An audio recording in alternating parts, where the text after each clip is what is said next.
Ngiye kubwira ibizamini umunyeshuri atsindwa byo ku modokari ndetse na moto bikaba byagizwemo uruhare n'umwarimu.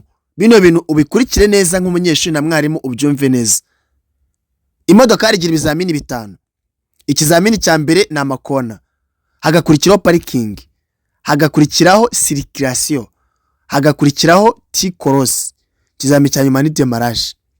Ngiye kwereka ibizamini umwarimu agiramo uruhare umunyeshuri agatsindwa, kandi ahora yiga buri munsi adasiba cyangwa akirerwa. Ikizamini cyambere umunyeshuri azatsindwa kikajya ku mwarimu. Nta excuse nimwe wemereye guha umunyeshuri, uretse ko umunyeshuri aba barakarira akanavuga ko ari we warangaye n'ibindi. Iki kizamini ni umwarimu ubigiramo uruhare kugira umunyeshuri agitsindwa. Ikona niyo wamfata ukabinsobanurira 95% nka mwarimu sinshaka kubyumva. Ikona umunyeshuri naritsindwa umunyeshuri wawe natsindwa ikona, uzagende muri restaurant wigure fanta hanyuma wiseke uvuge ko kwigisha kwawe kugikemangwa. To be honest, niba nkubeshye byandika hasi muri comment nta kibazo. Ikizami cy'ikona umunyeshuri nagitsindwa mwarimu ndabigushingije 100%. Shingiye ku cyambere, ikona ni ikizamini umunyeshuri yiga igihe gitoya akanakiga n'igihe kirekire. Bisobanuye ngo inshuro zose umunyuzamo hari igihe atabatsindwa iryo kona, nawe ugahita urangarira aho ngaho ugasanga naritsinzwe ku munsi w'ikizami. Bivuze ko wabuze umwanya uhagije wo kumuha teori, wirirwa umuha pratique gusa ariko wananiwe kumuha teori. Ku munsi w'ikizami ukibagirwa kumubwira ibintu bize kuza gukora amagambo, aho ugashaka kumubwira ngo nabikore. Ikona ni ikizamini umunyeshuri atsindwa gitutse ku mpamvu za mwarimu. Ikizami cya kabiri umunyeshuri atsindwa kigatura ku mpamvu za mwarimu ni parking.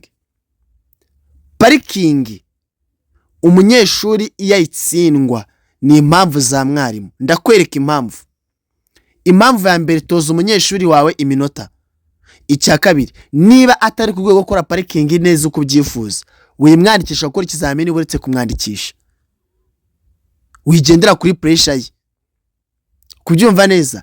Gatatu, niba gishidikanya ibimenyetso nko kuringaniza, kutagorora, ibyo byose akibishidikanyaho, mureke kumujyana mu kizamini unamubwize no kuri mubwire mbere y'igihe. Parking nayo ijya ku mwarimu mu gihe umunyeshuri ayitsindwa. Ibizamini umunyeshuri ashobora gutsindwa bikajya kuri mwarimu ni ibyo ngibyo. Ibizamini rero sasa umunyeshuri atsindwa bikamujyaho. Ikizami cyambere ni T-cross. T-cross wa munyeshuri bayiga umunsi umwe cyangwa iminsi 2.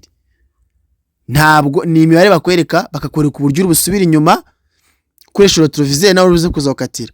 Nurenga ipimo bagwaye icyo gihe uzarenga utsindwe. Kuko mwarimu agwinzira 2 cyangwa se 3 ariko benshi ni 2 batanga z'uburyo uzabikoramo.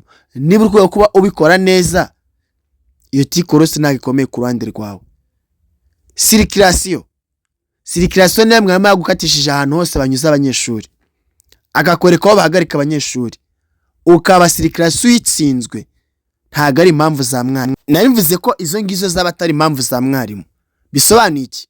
Iyo ugiye gukora ikizamini circulation wigishwa ahantu bose abapolisi banyuza abantu, bakwigisha gukoresha vitence zose 5 cyangwa se 4, bakwigisha guhagarara no guhaguruka, bakwigisha imirongo, bakakwereka ibyapa, bakakwereka ibipangu, bakakwereka iteme, bakakwereka umuhanda muto, bakagukoresha za manevre zo gusubira tuvuye. Byose mwarimu ari gukopeza akakwereka ukuntu biza kugenda. Wa munyeshuri warangiza ukaza gukora ibidahuye nibyo mwarimu yakubwiye. Iki kizamini cya circulation gitsindwa wa munyeshuri wagezeyo. Iyi ni impamvu y'umunyeshuri ntuzigire urenganya mwarimu wawe, kuko ari gukopeje ahantu cyo gukora ikizamini. Ikindi kizamini kibarwa umunyeshuri kijya ku munyeshuri 100% ni permis ya demarrage. Permis ya demarrage dukunda kwigisha iminsi 4 cyangwa se 3 cyangwa 2, ariko iki kizamini mwoka byaramwe munyeshuri. Demarrage niba warayize ukayikopera, gufunga imodoka kuri mbriyage ukadaboringa 2 ugahagarara hagati, ibyo bintu ukaba warabyize gutyo. Baguhagarika ugasanga ugiye guhagarara nk'uhagarika inzoka, nk'ufata inzoka. iki ni ikizamini cyawe, nutsindwa demarage bizakujyaho. Ariko hari udukora dushobora gukorwa kuri circulation na demarage na t-cross duturuka ku mpamvu z'umwarimu, ariko twose twinshi. Ariko ibyo bizamini uko bitatu nibyo by'umunyeshuri, ibindi bibiri bya mwarimu. Ikirenze ibyo, umunyeshuri wese ategetswe kumva ibyo mwarimu amubwira mbere yuko akora ikizamini. Wigendera kuri pressure y'umunyeshuri. Sinzi no kumva kino kintu.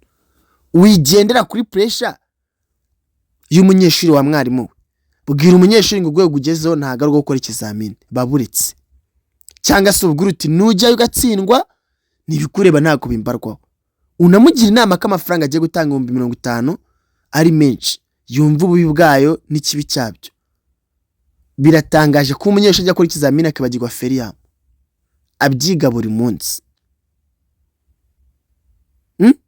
Biratangaje kuba umunyeshuri yaba agiye gutera kuri t-cross akagonga agakona kambere, akagonga t-cross. Can you imagine? Nitwa Shumbushoja, menya kandi so niteko manda dukorere Remera.